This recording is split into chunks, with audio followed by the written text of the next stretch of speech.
नमस्कार साथियों, आज के क्लास में हम लाए हैं आपके लिए क्लास 12th फिजिक्स का top 50 most important objective question. और बच्चों, ये सभी प्रश्न हमने क्वेश्चन बैंक से सिलेक्ट किया है। बच्चा पार्टी, आपको भी पता होना चाहिए कि आपके पेपर में सबसे ज्यादा जो प्रश्न पूछा जाता है वो क्वेश्चन बैंक का होता है। तो आज के क्लास को बिल्कुल ध्यान से देखिएगा और आज के क्लास में दिए जाने वाले सभी प्रश्नों को आप लोग अच्छे से याद भी करते हुए चलिएगा। ओके जी, चलिए फिर क्लास को स्टार्ट करते हैं। पहला नंबर सवाल आपके सामने है, तो बच्चा पार्टी आप लोग भी आंसर लगाते हुए चलिएगा और लास्ट में अपना स्कोर बताइएगा कि यहाँ पे 50 ऑब्जेक्टिव में कितना सही कर पाए हो। देखिए, पहला नंबर सवाल है कि टीवी प्रसारण के लिए जिस आवृत्ति परास का उपयोग होता है वह कौन सा होता है, तो वो होता है 30 से 300 मेगाहर्ट्ज का। राइट आंसर सी हो जाएगा। चलो, यहाँ पे दूसरा नंबर सवाल है कि संचार उपग्रह का आवर्तकाल क्या होता है, 24 घंटे का होता है। यहाँ पे ऑप्शन नंबर बी बताइएगा आप लोग। प्रश्न पूछा जा रहा है कि क्षीणता को मापने के लिए निम्नलिखित में कौन सा मात्रक सही है, तो डेसिबल हो जाएगा। यहाँ पे आप क्या लगाओगे, 3 का ए हो जाएगा। चलो, चौथा नंबर सवाल है कि ओर गेट के लिए बूलियन व्यंजक क्या होता है। हमने बताया था कि ये बच्चों एंड गेट का है, एंड का है, और ये किसका है, तो ये नोट का है। और जोर वाला में और लगाइएगा, सी वाला ऑप्शन करेक्ट हो जाएगा, और ये किसी का नहीं है। चलो, अगला नंबर सवाल का जवाब बताओ। यहाँ पे एक अर्धचालक को T1 केल्विन से T2 केल्विन तक ठंडा किया जाता है तो प्रतिरोध सीधे रूप से बढ़ जाएगा। यहाँ पे 5 का ए बताइएगा आप लोग। 6 नंबर सवाल है कि निम्नांकित में कौन मूल कण नहीं है। Which of the following is not a fundamental particle। बच्चों, अल्फा कण मूल कण नहीं होता है। अल्फा कण क्या होता है, तो ये हीलियम का नाभिक है। क्या है बच्चों, ये हीलियम का यहाँ पे नाभिक बता के चलोगे। ओके, चलो, अगला नंबर सवाल है कि अल्फा कण क्या है। जस्ट मैंने बताया कि ये हीलियम का नाभिक है, तो 7 का सी हो जाएगा। नेक्स्ट बता के चलो आप लोग, 6 गुणांक का ऐसा मात्रक क्या होगा। 6 गुणांक का बच्चों हर्ज होता है।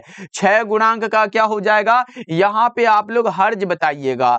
रिडबर्ग नियतांक का क्या हो जाएगा, मीटर इनवर्स हो जाएगा। रिडबर्ग नियतांक का मात्रक मीटर इनवर्स है। कैथोड किरण क्या है sir, cathode Kiran group of electron. सही जवाब ए हो जाएगा। इलेक्ट्रॉनों का समूह जो है यही कैथोड किरण है। ए वाला ऑप्शन आपका करेक्ट हो जाएगा। 11 नंबर सवाल है कि सौर सेल पैनल का उपयोग किसमें होता है, कृत्रिम उपग्रह में होता है। 11 का ए हो जाएगा।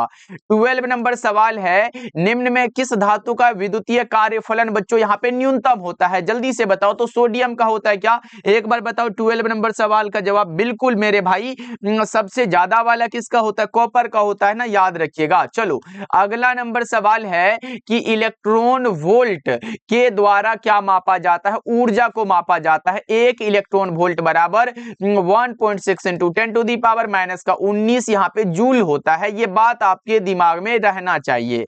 अगला बताओ, प्रकाश किरण के तीखे कोण से मुड़ने की घटना को हम विवर्तन कहते हैं क्या बच्चों। तो यहाँ पे 14 का क्या बताओगे, ऑप्शन बी करेक्ट हो जाएगा। चलो, यहाँ पे 15 नंबर सवाल है, निम्नलिखित में किसका अपवर्तनांक सबसे अधिक होगा। हीरा का। हीरा का अपवर्तनांक 2.42 होता है, जबकि इसका बच्चों यहाँ पे क्रांतिक कोण एग्जाम के लिए इंपॉर्टेंट है। इसका क्रांतिक कोण 24 पॉइंट यहाँ पे 41 डिग्री होता है। ओके, चलो, अगला नंबर सवाल है कि निम्नलिखित में किस भौतिक राशि का पुनर्वितरण प्रकाश का व्यतिकरण होता है। तीव्रता हो जाएगा 16 का बी। ओके, चलो, अगला नंबर सवाल आपके सामने है, जब प्रकाश की किरण एक ग्लास स्लैब में प्रवेश करती है तो इसका तरंगदैर्ध्य सीधे रूप से घट जाता है। यहाँ पे 17 का ए हो जाएगा। ओके बच्चों, व्हिट स्टोन ब्रिज से क्या मापा जाता है। व्हिट स्टोन ब्रिज से बच्चों उच्च तथा निम्न प्रतिरोध दोनों को मापते हैं। सही जवाब आपका सी हो जाएगा।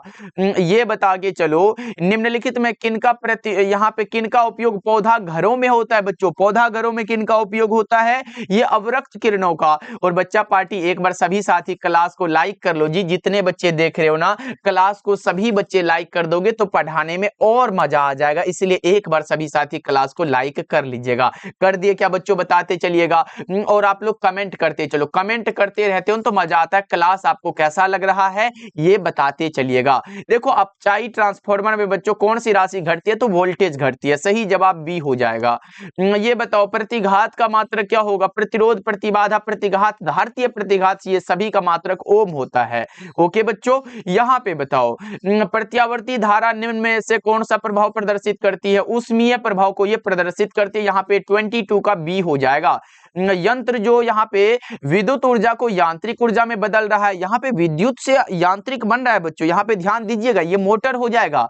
अगर यांत्रिक से विद्युत बनता तो उसे हम डायनेमो कहते हैं, और डायनेमो का कार्य सिद्धांत बच्चों किस पर आधारित है, ये याद रखिएगा, ये आधारित है बच्चों विद्युत चुंबकीय प्रेरण पर। किस पर आधारित है? ये विद्युत चुंबकीय प्रेरण की घटना पर। आविष्कार यहाँ पे विद्युत चुंबकीय प्रेरण पर आधारित है, और इसके आविष्कारक का नाम पूछा जाता है। यहाँ पे बच्चों पूछेगा विद्युत चुंबकीय प्रेरण के आविष्कारक कौन थे? वो हमारे थे फैराडे साहब। कौन थे बच्चों? यहाँ पे फैराडे साहब थे। ओके, चलो अगला बता के चलो आप लोग। तप्त तार एमीटर मापता है प्रत्यावर्ती धारा का मूल औसत वर्ग मान। बच्चों सी वाला ऑप्शन आप लगा के चलिएगा, इसका मतलब करेक्ट जवाब है।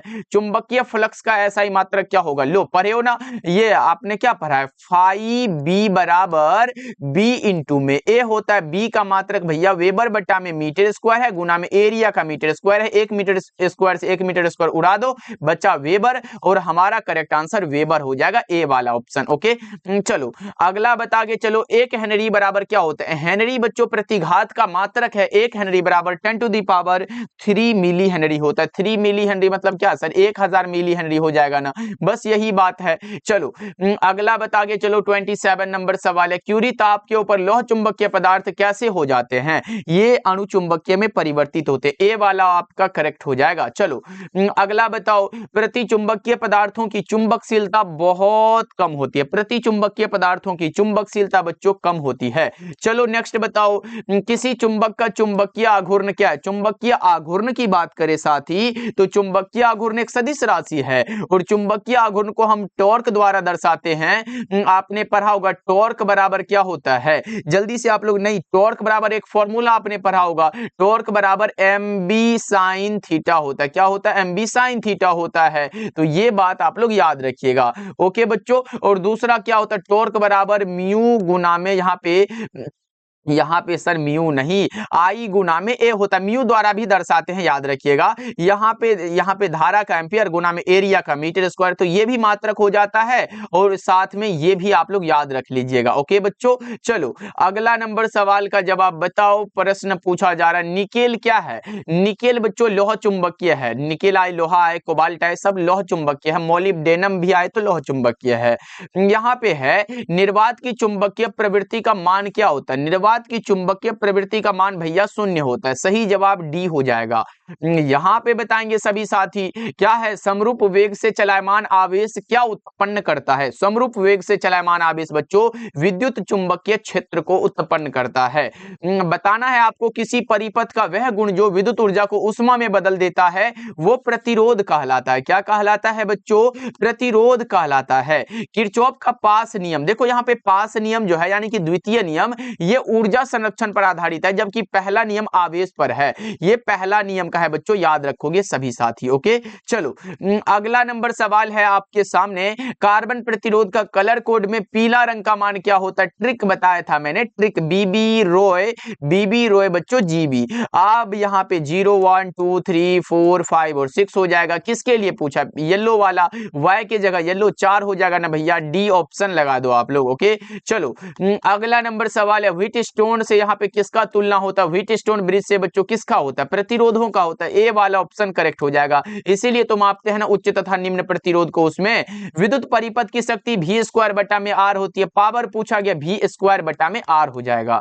चलो बताओ, धात्विक चालकों का ताप बढ़ने पर उनका प्रतिरोध क्या होगा? यहाँ पे प्रतिरोध पूछा गया बच्चों, बताना। प्रतिरोध बढ़ जाएगा, चालकता पूछेगा ना बच्चा, पार्टी चालकता भी आ जाता है। देखो विद्युत परिपथ के किसी बिंदु पर सभी धाराओं का बीजगणितीय योग शून्य होता है। समेशन आई बराबर शून्य होता है। ये पहला नियम है किरचॉफ साहब का। चलो अगला नंबर सवाल का जवाब बताओ। वायु में गोलीय चालक की धारिता समानुपाती, सी समानुपाती आर होता है। गोले की त्रिज्या है ये आर, राइट आंसर बी हो जाएगा। इसीलिए तो पढ़े हो सी बराबर 4 पाई एप्सिलॉन नॉट इनटू में आर। तो ये भी फॉर्मूला याद रख लो बच्चों, एग्जाम में पूछ देगा तो आप लगा दीजिएगा।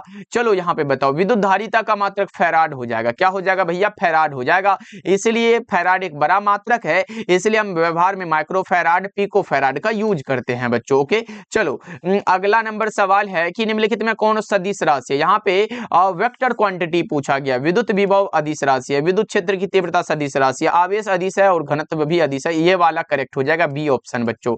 चलो अगला बताओ, निम्नलिखित में किस राशि का मात्रक वोल्ट बट्टा में मीटर? बच्चों न्यूटन प्रति कूलम आए, वोल्ट बट्टा में मीटर आए, ये सभी के सभी मात्रक ई का है। ई क्या है? विद्युतीय क्षेत्र है। राइट आंसर डी हो जाएगा। चलो नेक्स्ट बता के चलो आप लोग, आवेशित चालक की स्थितिज ऊर्जा क्या होती है? आवेशित चालक की स्थितिज ऊर्जा U बराबर हाफ CV²। ये वाला 44 का क्या होगा? क्या हो जाएगा भैया? ऑप्शन बी लगा दो आप लोग। चलो अगला बता के चलो जरा सा, 1 वोल्ट बराबर क्या होता है? V बराबर W/Q पर है भैया। यहाँ पे कार्य का जूल हो जाएगा, चार्ज का कूलम हो जाएगा। तो अगर 1 वोल्ट बराबर की बात करें तो बराबर में जूल बट्टा में कूलम, तो 1 जूल प्रति कूलम हो जाएगा। एक लगाए हैं इक्वल के लिए, तो ये वाला करेक्ट आंसर बी हो जाएगा आपका।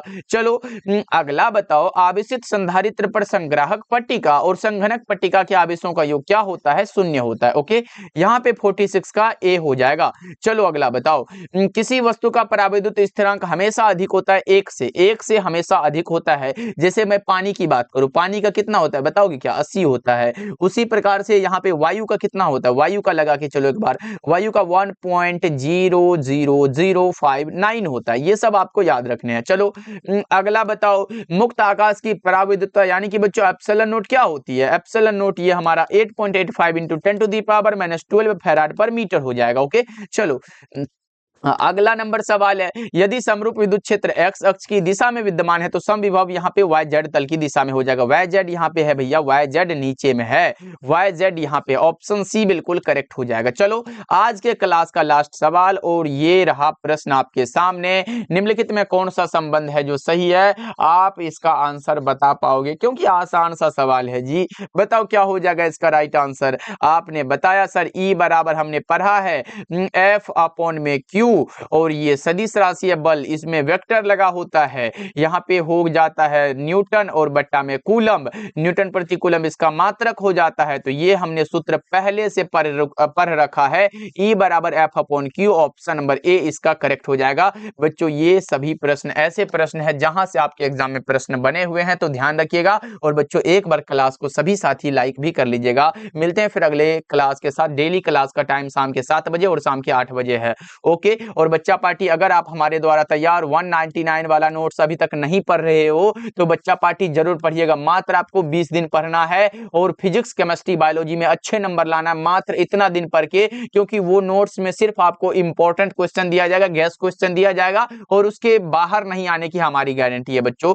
तो आपके नीचे यहाँ पे नंबर भी यहाँ पे चल रहा होगा, ये नोट कर लीजिएगा, 70 70 82 16 85 नंबर पे कॉल या मैसेज करिएगा, भैया हमें 199 वाला नोट्स लेना, चाहे आप हिंदी मीडियम से हो या फिर इंग्लिश मीडियम से हो, ये दोनों मीडियम के लिए तैयार है बच्चों। ओके बच्चों, मिलते हैं फिर अगले क्लास में।